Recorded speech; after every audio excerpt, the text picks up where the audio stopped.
Good morning, everyone. What a wonderful privilege to worship God and declare the beautiful name of Jesus as the most powerful one and the one that is worthy to be adored and worshiped. And that's Jesus Christ, the one who has given us this life we have right now. As I was meditating on the word, I remembered a story, not a story, but actually an experience of mine. I grew up in Sibugay. I had my childhood years there. And our house was located near a school in which it's also around 2 kilometers from the fish ponds and crab ponds. And every time there was a harvest of crabs, after the harvest, we were given the chance, those living nearby were given the chance to look after some crabs inside their holes after the harvest. And when you get one, it's already yours. And these crabs that are really big because they are inside the pond. Kung bibili kayo ng crabs, mas maigi yung galing sa pond. Because if you buy crabs from the sea, usually, hindi siya mataba. Walang aligi. Kaya I have some friends in Sibugay until this time that they buy crabs that were caught from the sea and then at a very cheap price and then they put them inside a crab pond, a fattening pond. And then after a month to 3 months, it's when they would sell the crab na mataba na. So that time, harvest happened and then those living nearby were allowed to loot those holes made by the crabs na bahay nila. So we went, my friend and I invited one of our classmates to join us. In Visayan, we call that maningkaw. We brought a stick with us, and at the end of the stick, there is a metal na parang hook yung form. We used that to check if there is a crab inside the hole. So when we were there already, there were 3 of us. My friend and I went down immediately to the mud. It's really very muddy. In fact, when you step on it, mababaon yung leg mo until sa tuhod talaga. Ganun kalalim, ang hirap maglakad. May mga area na medyo matigas but most of the part ng crab pond, kasi na yung tubig na-wash out na. Pinalabas na yung water. So you could really look and check on the holes. So the both of us went down immediately and tried to check those holes nearby. And we noticed later that one of the friend that we brought with us was just standing on the dike. And then we looked back to him and said, "Come and join us. Let's look for some crabs dito sa mga holes." And he responded to us, "Do we really need to go down to the mud?" And we looked at him and said, "If you want the crab, you have to step on the mud. Because you cannot just stand there on the dike and call out to the crabs and summon them and, 'Hey, crabs, I'm here. I want to eat you. Come to me and I'm going to harvest you.' It won't happen. Mukaging na lang kag pagtindog dito kay porting inita sa adlaw, you will not get any. So you have to really step down on the mud." And that principle actually is very visible and evident in the life of Christ when he was towards the end of his journey with the disciples towards the crucifixion already, his passion. We would see that principle very evident with him. If you like the crab, you need to step down on the mud. Look at this. Let's open our Bibles in the book of Matthew chapter 26. Matthew chapter 26, beginning with verse 47. I'll read from the NASB. Matthew 26, beginning with verse 47. It says here, "While he was still speaking, behold, Judas, one of the 12, came up accompanied by a large crowd with swords and clubs, who came from the chief priests and elders of the people. Now he who was betraying him gave him a sign, saying, 'Whomever I kiss is the one. Seize him.' Immediately Judas went to Jesus and said, 'Hail, Rabbi,' and kissed him. And Jesus said to him," take note of the words of Jesus, "Friend, do what you have come for." Then they came and laid hands on Jesus and seized him. And behold, one of those who were with Jesus reached and drew out his sword and struck the slave of the high priest and cut off his ear. Then Jesus said to him, "Put your sword back into its place. For all those who take up the sword shall perish by the sword. Or do you think that I cannot appeal to my Father, and he will at once put at my disposal more than 12 legions of angels. How then will the scriptures be fulfilled, which say that it must happen this way? At that time, Jesus said to the crowds, have you come out with swords and clubs to arrest me, as you would against a robber?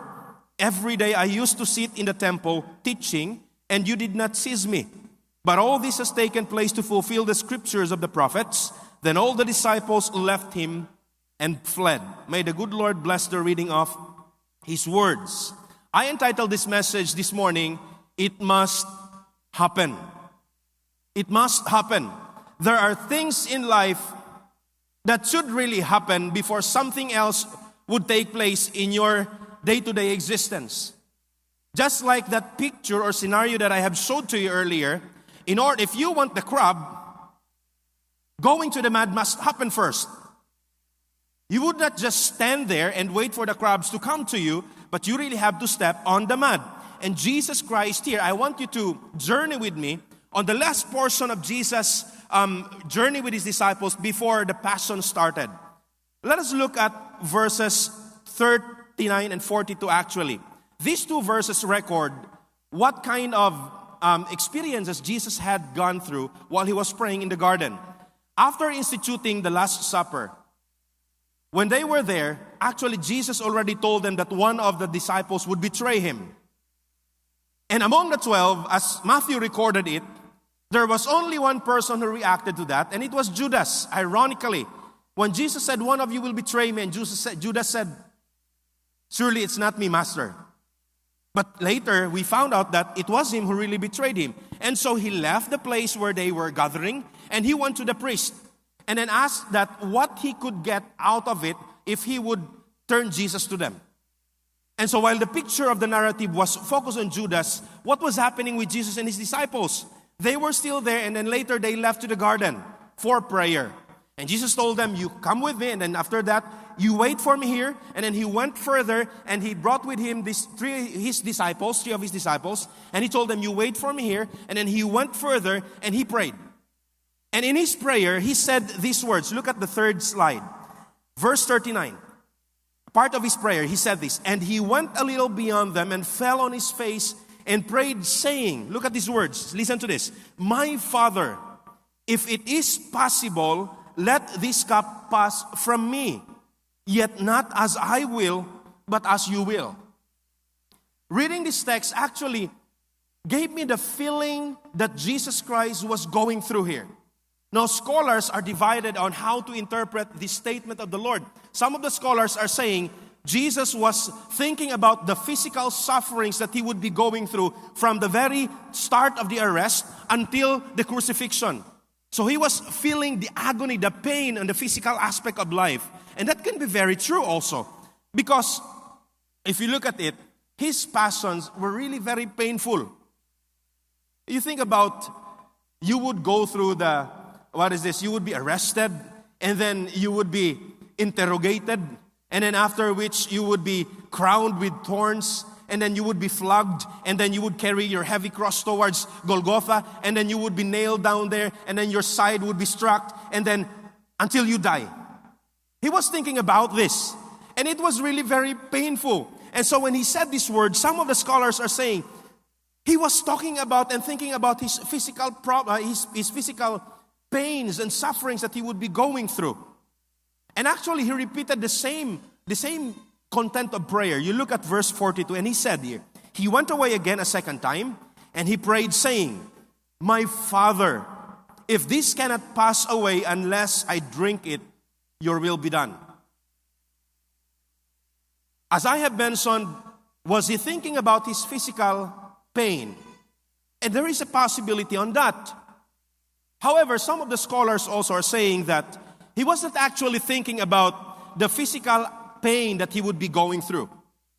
Always remember that Jesus Christ is the Messiah, He's the Christ, and the deity part of Him cannot mingle or cannot have anything to do with the sin of the world. And you know what will He do later? After His passion, after He would be flogged, after He would walk carrying His cross to Golgotha, after He's crucified, what is going to happen there in the spiritual realm? He's going to take your sins and my sins. And He Himself, as a Holy One, cannot have anything to do with sin. And so these two perspectives, these two views actually regarding the interpretation of this text, whether he was thinking about his physical agony or he was thinking about the sin that he would be carrying to the cross while he prayed and uttered this prayer, either of these two, whichever is the interpretation, we can see that he really struggled. He really struggled. Look at those words. My Father, if it is possible, let this cup pass from me. Verse 42, my Father, if this cannot pass away unless I drink it. Look at those conditional statements. There is a struggle within.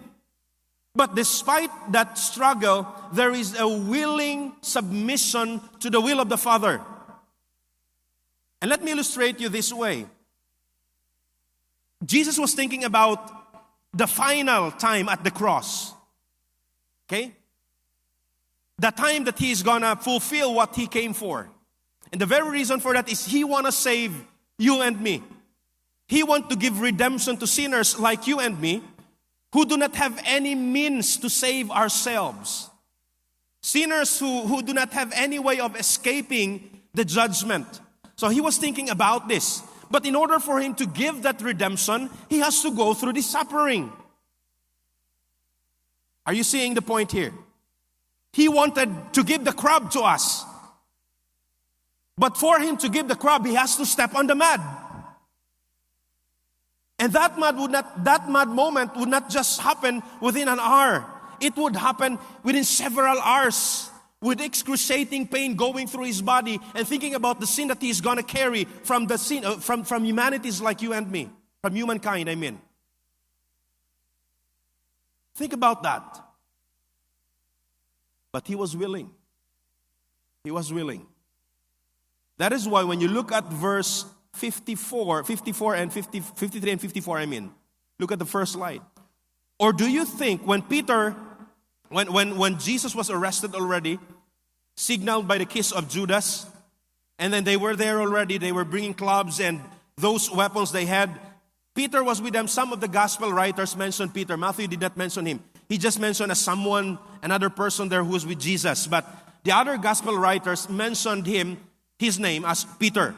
And so Peter was there along with the other disciples, and when Jesus was arrested, it was only Peter who drew out his sword and he struck one of the servants of the high priest.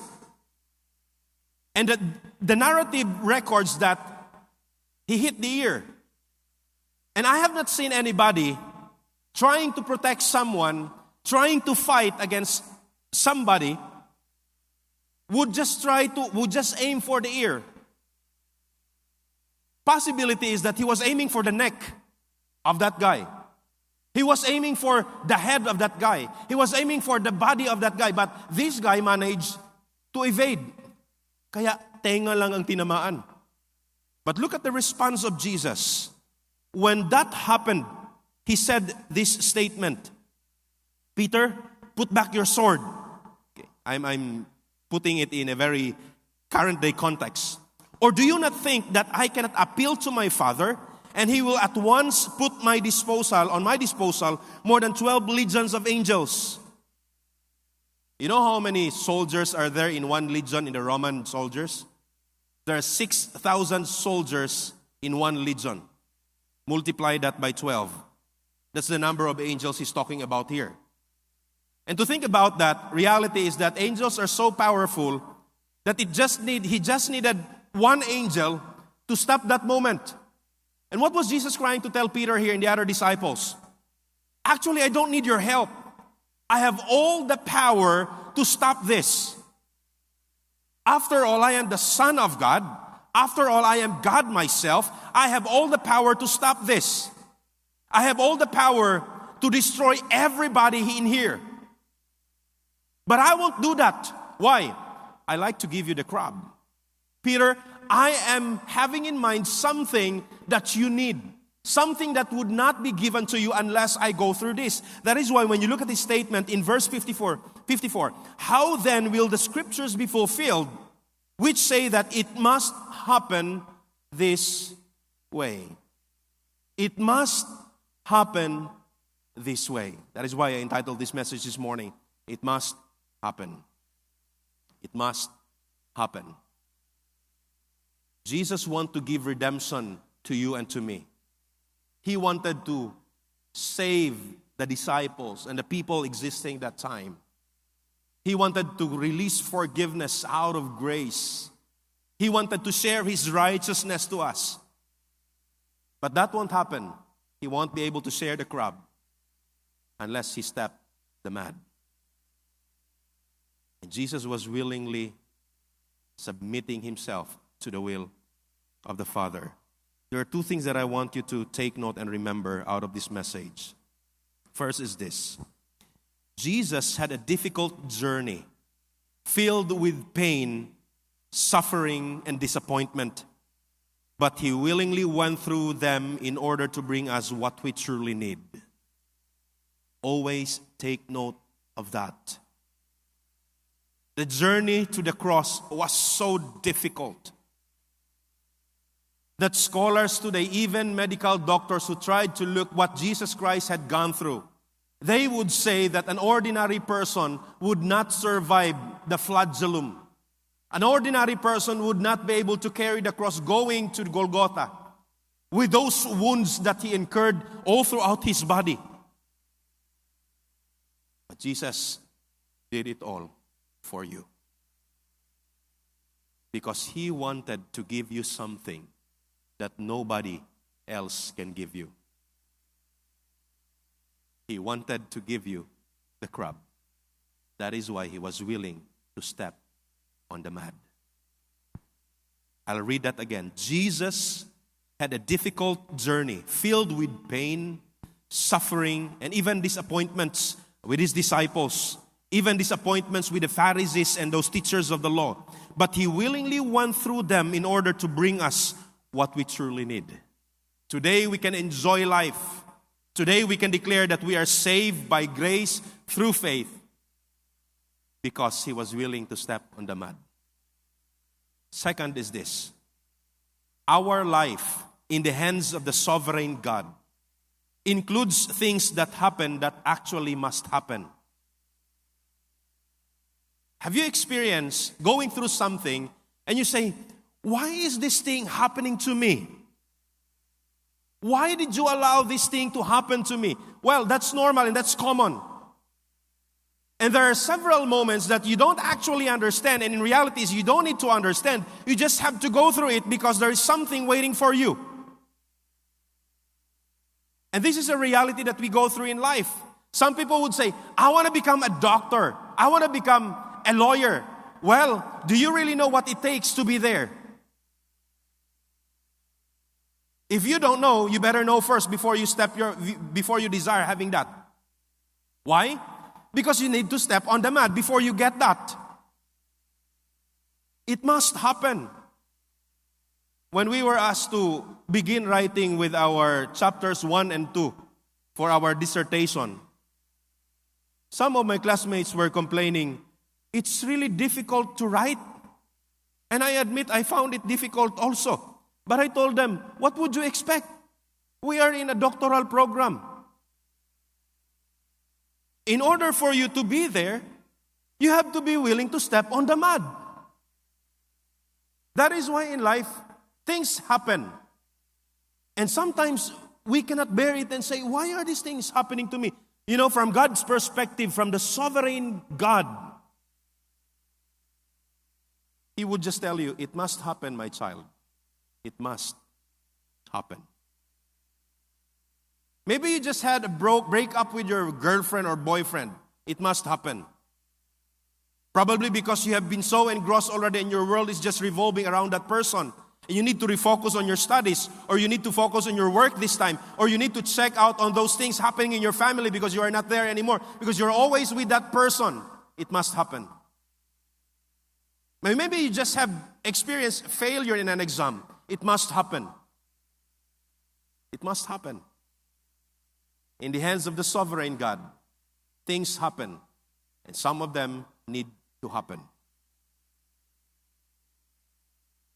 This day is so bad. I don't like this. Well, there are days that happen that must really happen. Even if you'd say it's out of your mistake or it's out of the bad decision made by someone else, it needs to happen.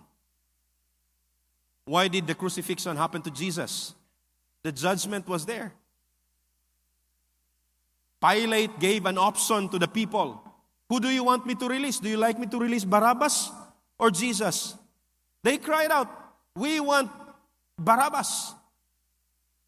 The decision was made. But from the eyes of God, it was to fulfill the scriptures. It must happen. Looking back in the Old Testament, the story of Joseph. If you look at how he went through, the things that he went through, being jealous of and thrown to the pit and sold to the merchants by his own brothers. Did he commit any mistake? He did not have any mistake. It was the decision of his brothers.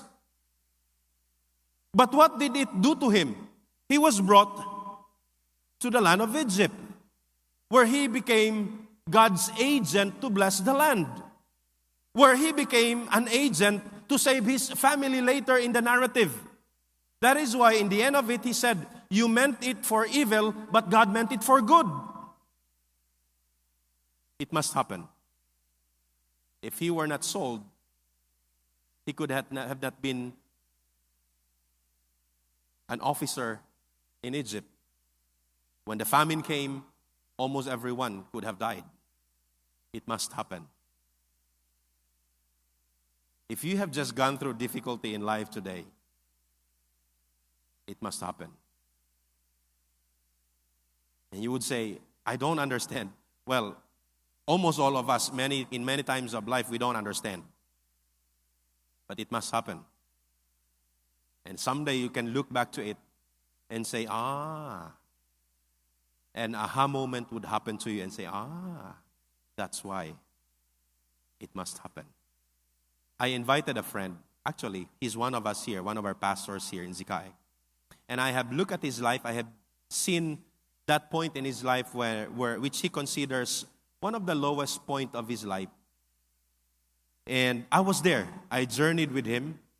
And he could attest to us that when he went through that kind of situation, at some portion of his experience and journey, he also asked, why are these things happening to me? But this time he could look back to it and say, it must happen. So I would like to call Pastor John Ray Perez to give us his short testimony. Good morning, everyone. I am Pastor John Ray Perez, the team leader of the youth ministry of this church. Last 2015, while I was having my internship at the Polog City Alliance Evangelical Church, 2 months in my place of assignment, when I was diagnosed with formation of kidney stone on my left kidney. The experience was painful and excruciating. During that time, I was discouraged and downhearted and even asked God why I have to go through such pain and suffering. I was pulled out of my internship and stopped in the middle of the year.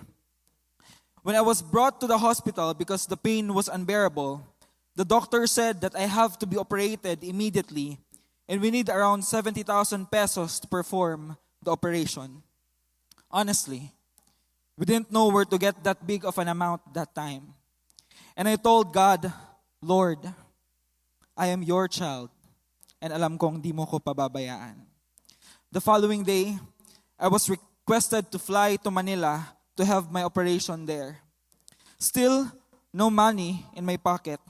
But still, I claimed that, Lord, I am your child and alam kong di mo ko pababayaan. When I arrived in Naiya, my dad was there waiting and he handed me an envelope and he told me, Nak, here's the money for your operation. Somebody sponsored for it. And that time, I was just reminded of God's faithfulness and that He is indeed in control of everything in our deepest pain and hardship. You see, it's very easy to say that God is good when things around us go according to our way. But when hardships and pain would come our way, we often equate it with rejection. But if there's one thing that I have realized during that time, it's that rejection in the sight of man is actually redirection in the sight of God. A year after my kidney problem, I was reassigned here in Zamboanga City Alliance Evangelical Church as a senior intern. Though the previous experience was painful and tough, ministering here made me grateful for the experience because it's another testimony to tell. I became a disciple and at the same time discipled individuals who actively are participating in our youth ministry today. Mentored and coached by pastors whom I have worked with alongside in the ministry. My scope of influence also became bigger as we started to operate and minister in the marketplace to share the gospel of Jesus, in which we are meeting every week up to today. Also, we are able to open a campus ministry at Regional Science High School and discipled students who eventually became active disciples too.